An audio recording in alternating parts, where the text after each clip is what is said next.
Ще ви разкажем за един нестандартен музей. Музей на хапчето в Стара Софийска аптека. Интересните и нестандартни експонати, стари снимки на София и авторски картини е събрала Невена Цанева в своята аптека. Как се е променила столицата през годините и какви са проблемите на частите фармацевти в големия град? Вижте в рубриката "Гласът на града".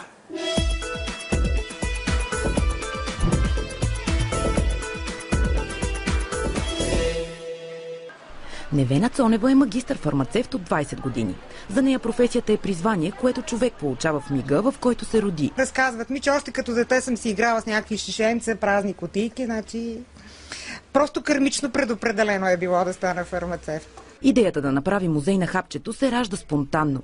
Първият експонат в импровизирания музей е стар термометър. Пренесох се в времето, си представих моята предшественичка, как ги е продавала и така постепенно се запали огъня. Малката аптека на Невена се намира в центъра на града, но е запазила духа на времето, в което е била открита преди повече от 15 години. София беше един хубав, красив, романтичен град. Просто, вижте тук, даже един Бон Джови не можа да издържи на въздуха на София. Когато заговаряме за проблемите на фармацевтите и опитите за протести този месец, Невена унива. Ние нямаме клиенти, ние имаме пациенти, защото при нас влизат болни хора, които трябва да бъдат обгрижени качествено и с усмивка.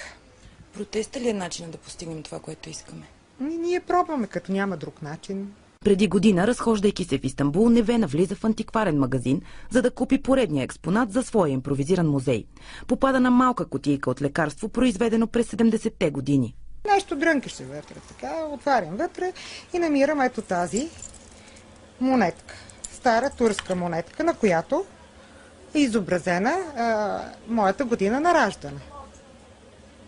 И към това някакъв знак сложих си и в един момент неистово започна да ми се рисува. Купих си най-евтините възможни маслени боички по това и започнах. Така вече 2 години Невена рисува своите картини, на които се радват всички клиенти на аптеката. Може би са лечебни картините ви, като са рисувани от фармацевт, знае ли човек? Това, което я задържа тук, е голямата й привързаност и сантимент към града и надеждата, че някой ден духът на София ще е същия като онзи в детските й спомени.